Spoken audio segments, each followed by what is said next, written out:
What about you all? My name's Kevin Coylo. I put a post up there a couple of weeks ago on Facebook where I was in Portugal. I was just on a video about my mental health.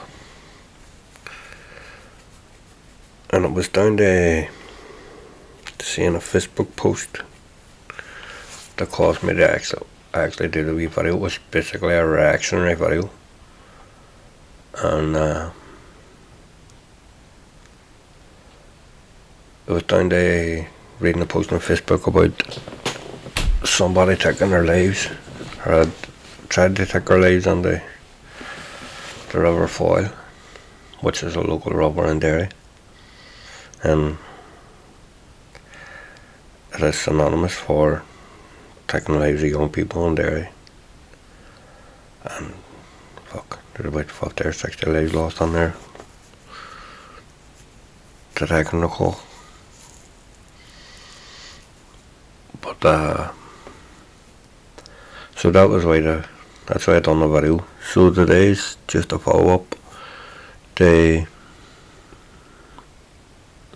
what I talked about on the video. How I suffered post-traumatic stress disorder, how I suffered depression, and basically this video is to say where I'm coming from and how I've got through all that.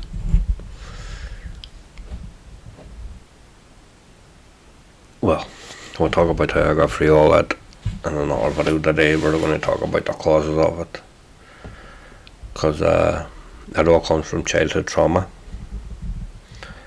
I grew up in Derry.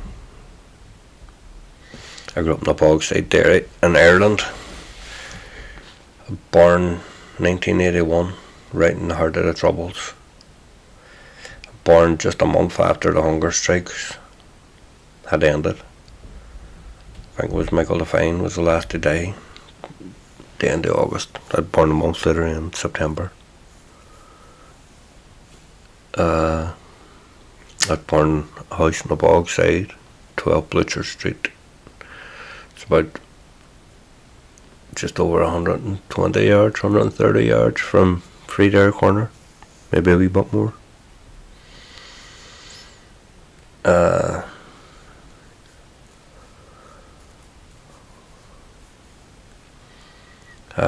Basically I've spent my whole life close to Friedare Corner, but I was born about 150 yards from Friedare Corner.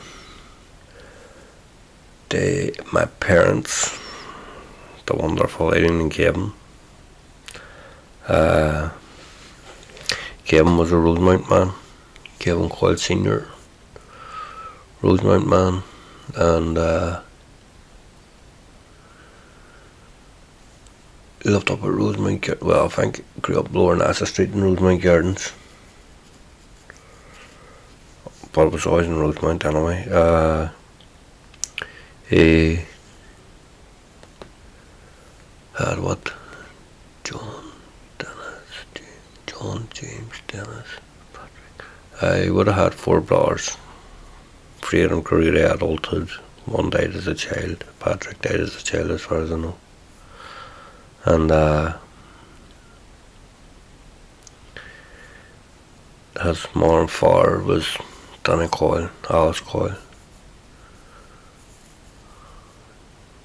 Danny died away back in, I think it was 87 or 89. Can't remember. I always mix him up by him and my uncle John, when he passed. But it was back in his late 80s. Well, mid to late 80s he passed. And my wee granny Alison, she lived right up until the 2000s. I think it was 2012 she passed. About that. She was a great wee woman, loved her for a while and everything, so that when I was growing up, she was a gem. She looked out for us. Wee Queen Alice. But Danny was a greyhound man. Alice was just an ordinary wee woman. She She was at the end of her life. I'm not going to go into her younger days, but at the end of her life, she was a cleaner in Clarendon House. Yeah, Clarendon House, bed and breakfast. It's a place facing a fire station, bed and breakfast sort of place. Don't know if it's still open now, but it was in. She worked on there for a while. And then my mother's side, my mother Eileen, well, her side's fairly well known. So her mother and father were Paddy and Eileen Doherty from the Bogside.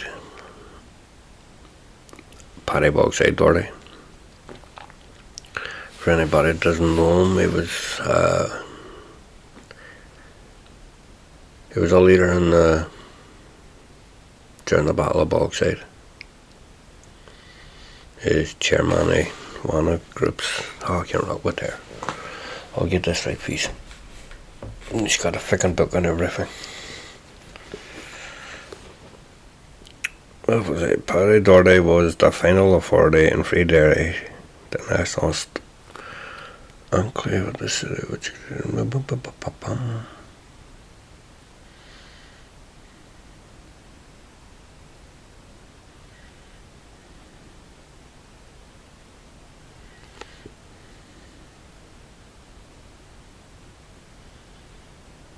right, anyway, he was in charge during the Battle of Bogside. And yeah, you do alright if you're able to read a book about yourself, like. So you done alright. What he should be most well known for is the work he done in the town. The Craft Village, they built that. Tower Museum, we built that. The Maldron Hotel, they built that. The Baldwin Fishing Net, they built that. All the work done up what used to be at the Heritage Library, and the working behind that with the owners of the trust. It created Derry Youth Community Workshop. I done a fair bit in the town, like. Fucking more than a hell of a lot of people, like.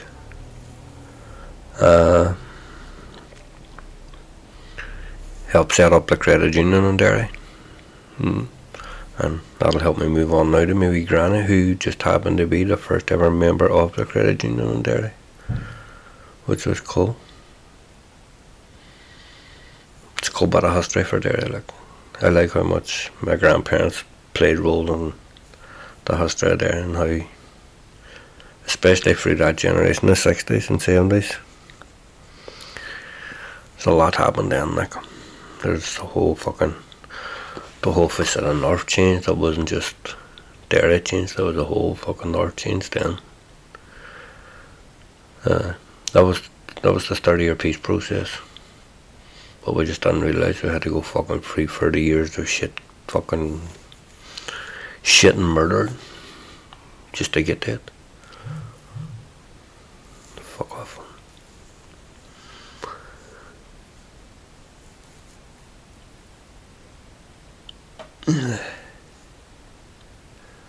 Mad one. Right, so back to my only story. Born in 12 Blitzer Street, Derry, Bogside. And we didn't live there for long. We sold the house on there. Another family, and after that there, moved out to Deanery Street in Brandywell. We lived on Deanery Street in Brandywell, and we lived there until, I think it was 86 or 87. We lived there until. That's where we met the Radcliffes, the Murphys, the McElhoneys. All good people, hey.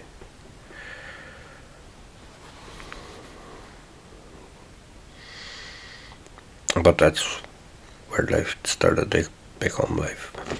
That's where the trouble started to really join my life. So My father was one for fucking about. Because of the age and all, the attitude and the people, you couldn't actually blame anybody for being part of any Republican factions that were in the community. We'll call them factions. I like that. And well, they got mixed up with a whole pile of crap.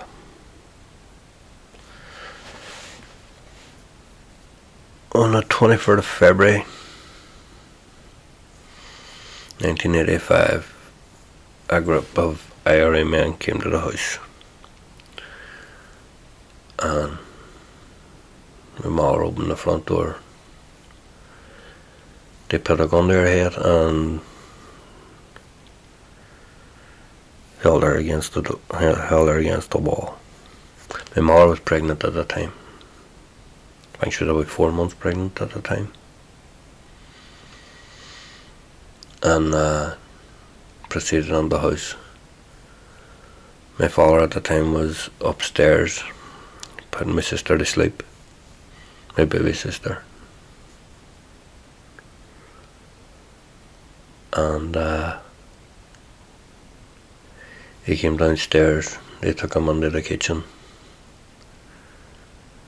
put a mask over his head. What we found out now is probably just the sleeve from a fucking jumper pulled over his head, and taken out the back of the house.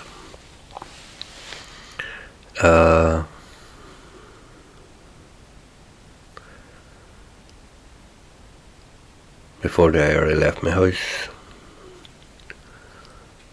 they threatened my mother not to speak to anybody, or they'll shoot her dead.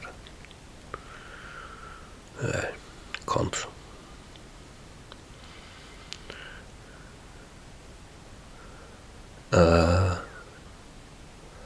After that, they took my father away for 3 days.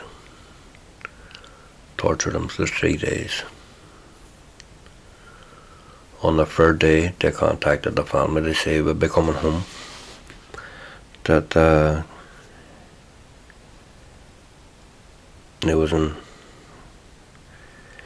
he was taken away for being accused of being a police informer.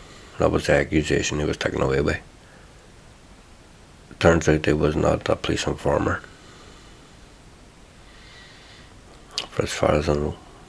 As far as I know. So we've been told that he wasn't a police informer. It was just they already needed somebody to die for being a police informer, and they picked my father as a scapegoat. They took him to Corporation Street, just off Bishop Street, and shot him in the head.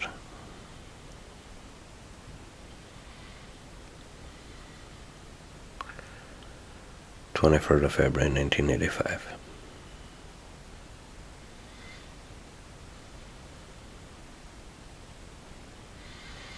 Because a tough one there, right? Talking about it in front of the camera is a different story.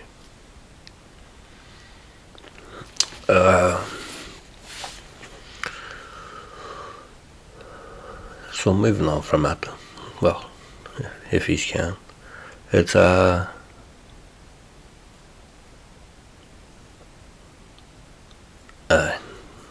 that's where it all went wrong. That's where it fucking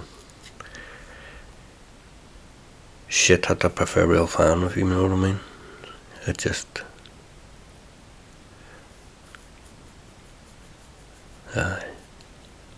smashed us underground.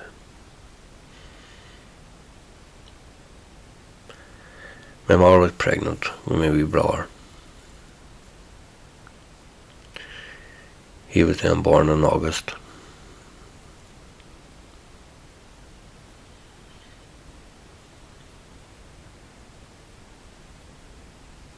I never got to meet me that. Never got to meet his father.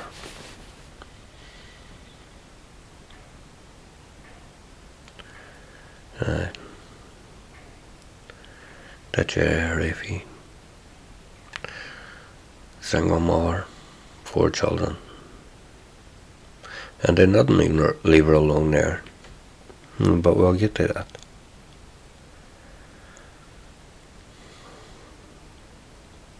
Because for every shit show there's always a wee bit of hope.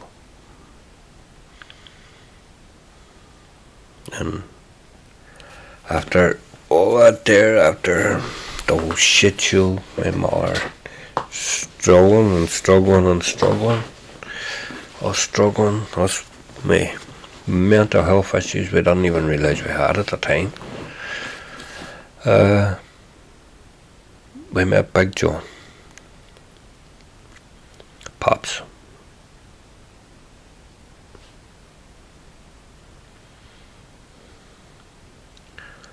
Yeah, Big Pops. He came under the world around mid-86 at some point. Started going out with my mother. And it was around 87. I think it's 87 now I was born.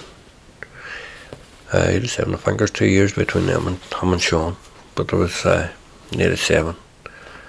So we got our hope as a wee tiny wee baby. In the form of Arnell. I call him our crazy horse. Crazy big bastard, love him. One saying that he'll call me a crazy wee bastard.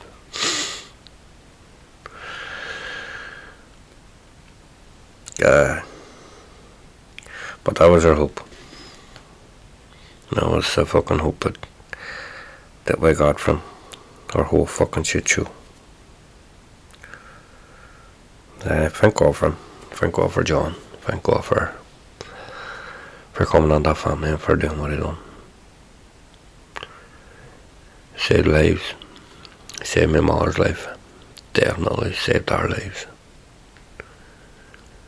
It would have been a hell of a lot more of a struggle if it just had been my mother on her own. And then he went on, married my mother, extended the family on some more, gave us Aileen and Declan. So it was a full 7 SN. It was Lisa, me, Orla, Sean, Niall, Aileen and Declan. That ferocious. All grew up in the School of Hard Knocks.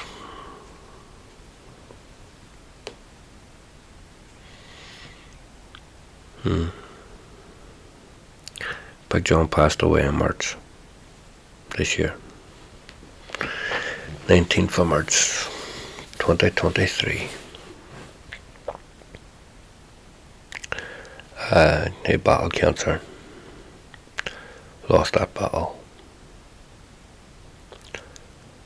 Always tough. Still tough. Still chokes me now at this moment in time. Like, what a man. Fuck, this has turned out to be a very fucking somber wee story. Hey, childhood hasn't been fucking great so far, has it? Everybody dying. Don't worry about that. That's life. Everybody dies anyway at some stage, so you just have to try and get on with it.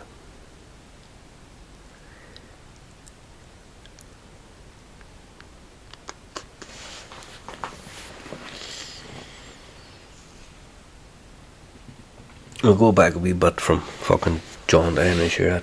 That's taking me a wee bit. So we'll go back. So after John joined that family, and we start getting it together a wee bit. We got a new house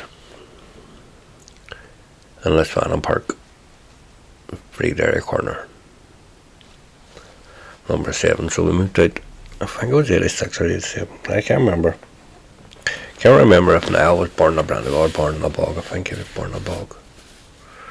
But I could have, no, I think he might have been born in a Brandywell. Fuck it, he'll correct me. But we moved down to the bog, down to Lisfannon Park. Number 5. It was a wee 3-bedroom house. Just lots of like fist on there, the Friedare corner. And actually, I'll talk about moving on to the house. So it was a wee old man, I can't remember his name now, lived in the house, and he was moving on to a home just up the street, actually, up the top of the Shannon Park. He was moving on to an old people's home, and there it was easier for him to be cared for, I think. And the day he was to move and we were to move in, he was to move out, we were to move in, Sinn Féin, IRA, had come to him and tried to take the keys off him for the house. They stopped my mother and us moving into the house. He refused to give him keys and all the rest of it, and he wouldn't give the keys to nobody but my mother, because they had a fair idea what my mother had been through. The whole town had a fair idea what my mother had been through over the last couple of years before that.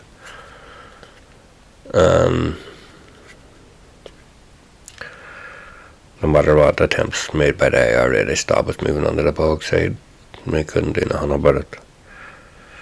Your man refused to give him a key. Then, as far as I know, somebody got involved and gave the IRA about a shit and a fuck off tablet. So we got moved on to Friedare corner, and that's where I got exciting then. Jesus Christ. That's where the crack got good. Entertaining. You grew up in fucking technically an absolute war zone, but somehow you have a childhood on it. It's mad when you think about it. It's mental. And people getting shot in fucking 9 ways, bombs going off, no swines just playing on around the middle of it as if it was just normal. For us it was normal. The rest of the world, they'd be looking at Derry going, what the fuck was going on in there? It was just a war zone.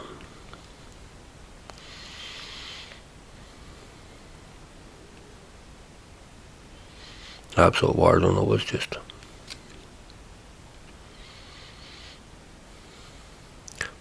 But met some great people. Spent my life in, right up to I was 16, I went on this Shannon Park, but I didn't live in number 5 for a while long. Moved on to number 7, I swapped with a McCarthy family. My ma had 5 wines and a 3-bedroom house. They needed a bit more room. The McCarthys were very nice enough to swap. I'd say some of McCarthys regretted it, but Brady and Fergus were good enough to do it. And we moved on then number 7 at Shannon Park. And that's been the family home ever since. I think I could have been still in the 80s when we done that move. But before that move happened, we get on to another part of my mental health. So with my father's murder, that was depression straight away, anxiety, stress, that was just automatic. The one that affected me most has been the post-traumatic stress disorder. And technically, I didn't know I had it for years and years. Honestly, didn't know.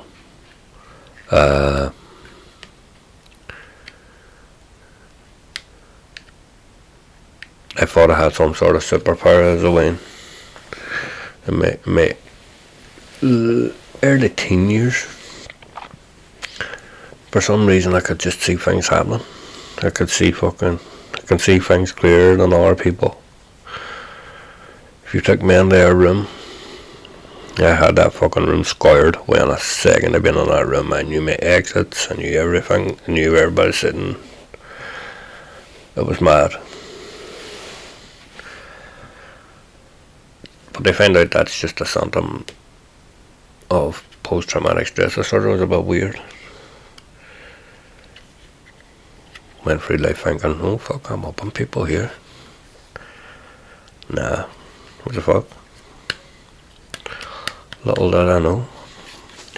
And here's where my post-traumatic stress disorder comes from. So you might have heard of Bloody Sunday. It's fucking war renowned, where 14 civilians lost their lives. They marauded British soldiers. They took no prisoners. Well, they did take prisoners, the pricks. But opened fire on thousands of civilians, killing 14 of them on the streets of Derry. So every year there's a Bloody Sunday march, and it takes the exact same route every year that they took in 1972. And it leaves from the Craigan shops down through Craigan, down and around the bog, down around Brandywell and through the bog, and finishes at Friedare Corner. They finished at Friedare Corner because they never got to its original destination, which was the Guildhall Square. And it was diverted up under the bog before a raid started on the original day. A raid started, and then the British soldiers went on and done what they done. So every year after that there was a memorial, and everybody did a march again. 1990, it's a mad one because why a lot of people tend to forget this actually happened. In 1990, the IRA planted a bomb on the Derry walls, looking over the bog side and the marchers. From what I hear, their target was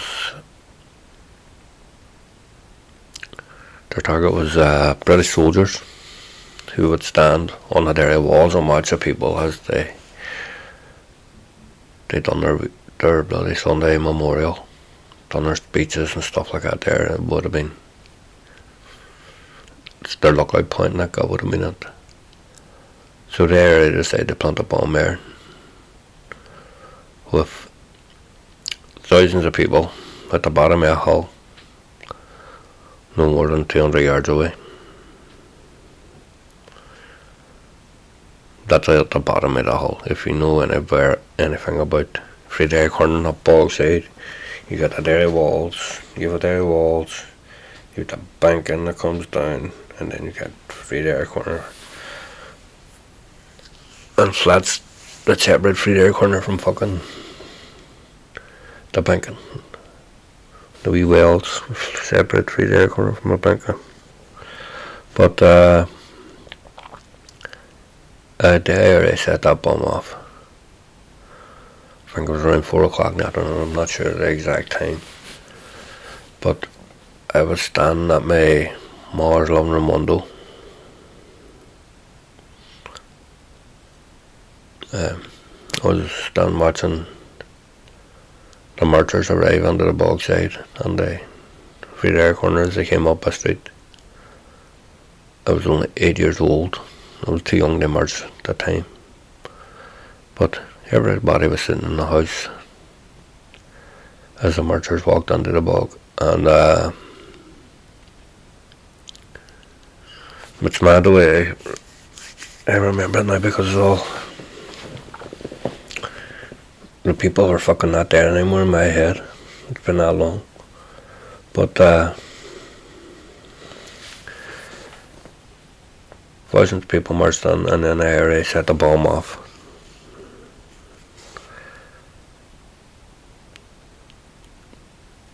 I remember seeing the dust going up on the air. I remember that, just going up on the air, and then everything started shaking. The fucking whole ground shook. The house shook. You felt the vibrations, how much you felt in your fucking feet. It felt like it travelled up through your body. It just instant fucking terrified, fucking adrenaline, fucking everything at the one time. And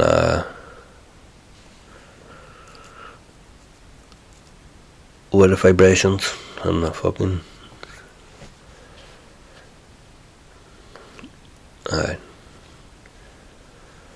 from the vibrations of the bomb, the windows came on our house, front window, and the very window I was standing looking out. Oh Jesus, I absolutely scared the hurt out of me. It was just glass everywhere, absolutely covered in glass. I was getting glass picked out of my jumper and all this crack. It was scary. And I remember outside was going mental then. There was a whole pile of roaring and shouting and screaming, and at that point then my mum and father left the house to go to see what was happening in the street. And God rest their soul, Eileen McCurphy,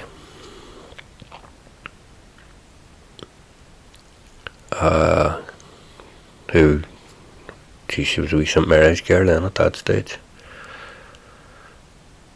but she was in the house at the same time.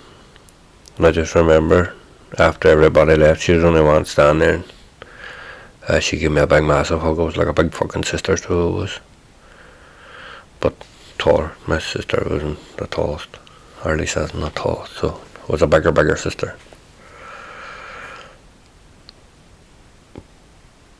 But she gave me a hug because she just looking at me and she couldn't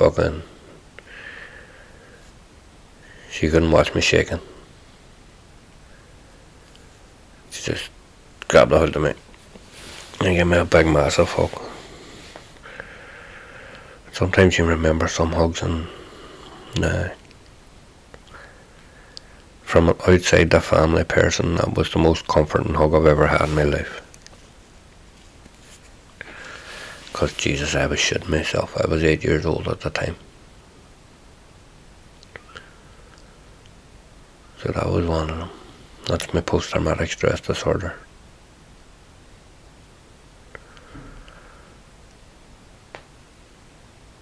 Trigger stuff and things nowadays. Small triggers fucking trigger it. Talking about it triggers it. What my PTSD, my depression, my anxiety. Which is mad. The mad thing about all this is it doesn't affect me until just 10 years ago. I'm 42 now. Probably more than 10 years ago, but it doesn't affect me totally until my physical health started going. Whenever I went down, I was my back. That was fucked because I had to stop playing football, and I was a big one because I loved me playing football. I couldn't run. Still can't fucking run. I would love to go for a run. Love to play a game of football, but I couldn't do nothing. I was playing golf at that time, man. I think I've done more damage to myself playing the fucking golf, like. But I liked it. And then that's whenever the bag went in, I was at my mental health took an absolute beating. I'm not too sure when it started, but it's cost me a lot. Cost me the whole adult life I tried to build. Cost me my family. Cost me a job. Cost me everything. But I'm still here.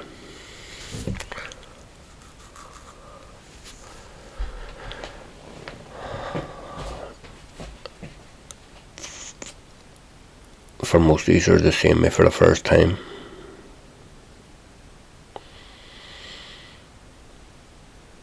and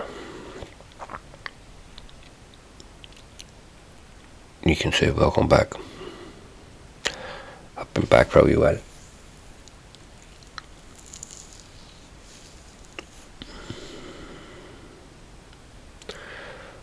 I just needed to be in the right frame of mind so I can step up.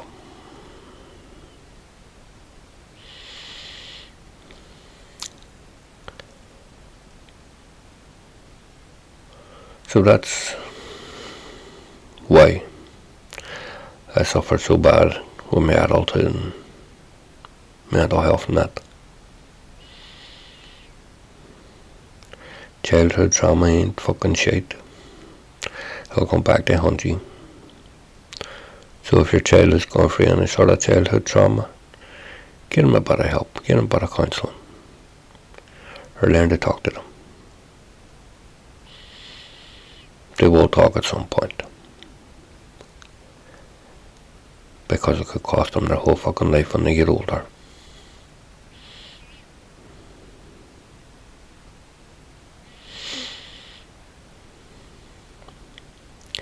Maybe that's what we should start doing.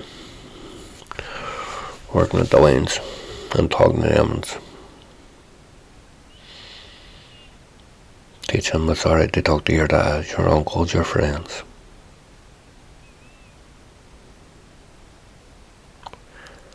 Stop them getting suicidal whenever they get to my age. Well, I'm not suicidal anymore, but I've been there. And I can honestly say where I've been, most people don't come back from.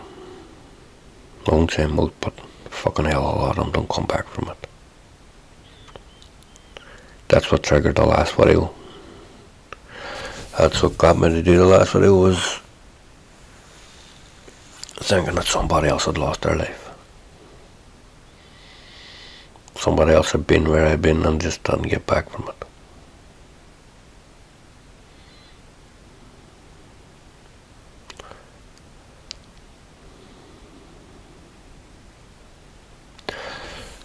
So, I hope you all enjoyed my wee video. I hope I can help somebody. Sorry it took so long. I fucking didn't realise it was going to be a 40-minute video, but there you go.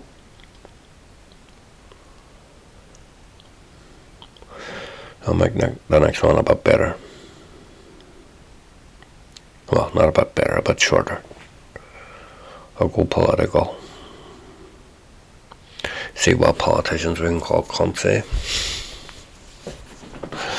Technically all of them, but we'll pick a couple out.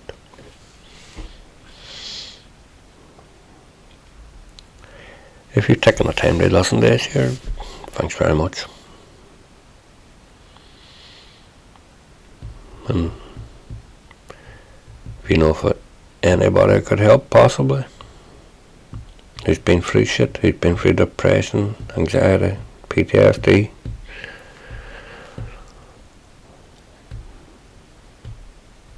show them it. Show them the last video.